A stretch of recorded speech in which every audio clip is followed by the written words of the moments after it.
लोग बना दिया। दिल्ली ने बोला 35 से 55 होना चाहिए, कमलनाथ छिंदवाड़ा में 250। सर जीतू पटवारी ने प्रेस कॉन्फ्रेंस करी है, बोले कर्ज ले रहे हैं आप, कर्ज लेकर घी पी रहे हैं, लगातार कर्ज। देखिए, विपक्ष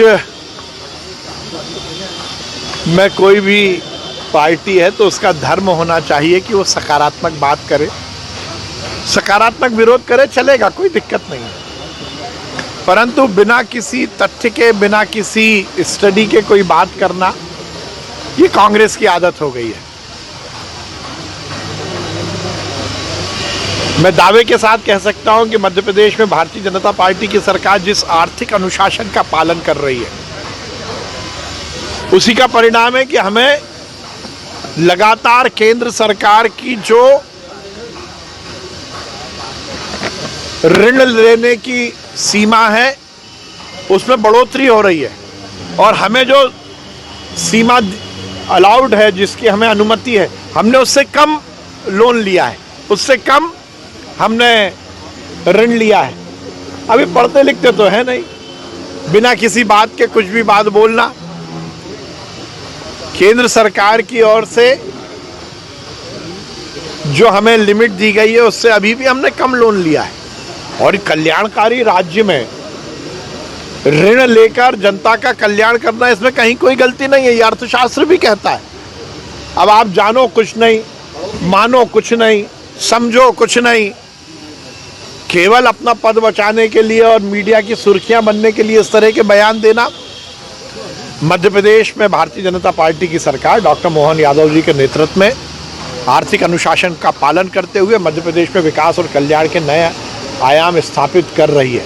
और देश की सरकार में तो मैं बहुत बधाई दूंगा इस देश के यशस्वी प्रधानमंत्री नरेंद्र मोदी जी को। ये जो बजट आया है, ये 2047 में हिंदुस्तान के नवनिर्माण का बजट है। 2047 में ये हिंदुस्तान विकसित राष्ट्र बने, उसकी नींव रखने वाला बजट है। हर एक सेक्टर को जिस प्रकार से संरक्षण दिया गया है, जिस प्रकार से कल्याण और विकास के नए अवधारणाएं स्थापित की गई हैं, स्वास्थ्य से लेकर शिक्षा और शिक्षा से लेकर रोजगार, महिला सम्मान के साथ साथ गरीबों का कल्याण, हर एक क्षेत्र में तो केंद्रीय बजट में अलग अलग प्रावधान किए गए हैं। एक समेकित बजट है दिल्ली सरकार का। नरेंद्र मोदी जी को बहुत बधाई। जो ट्रेड डील हुई उसको लेकर भी सवाल है, 250 लोगों को। देखिए, कांग्रेस में लोकतांत्रिक व्यवस्था तार तार है। अपने अपने गुर्गों को पद देना, ये कांग्रेस की परिपाटी है, परंपरा है। इसीलिए सबसे मुद्दा तो मैं चैलेंज करता हूं कि कांग्रेस की कार्यकारिणी में जिनके नाम है उनको एक साथ इकट्ठा करके बता दो। आप कहो तो वो नाम ही ना हो, आप बुला लो। 250 लोगों की कार्यकारिणी में चुनौती देता हूं कि एक साथ 250 लोग इकट्ठे कर लें। वो ये ढकोसलेबाजी की पार्टी है। इनमें ना अनुशासन है, ना लोकतांत्रिक व्यवस्था है, ना संगठन है, ना कोई नियम है, ना कोई कायदे। लेकिन दिल्ली ने तय किया कि 35 से 55 होना चाहिए सिर्फ। अब ये तो कांग्रेस की अंदरूनी बात है, इस पर मैं कोई टिप्पणी नहीं करना चाहता। परंतु यदि नियम कायदे का पालन करते तो क्या राहुल जी इस देश में कांग्रेस के नेता हो पाते? जब ऊपर से ही गंगोत्री में ही गड़बड़ है तो फिर गंगा नीचे कैसे शुद्ध होगी?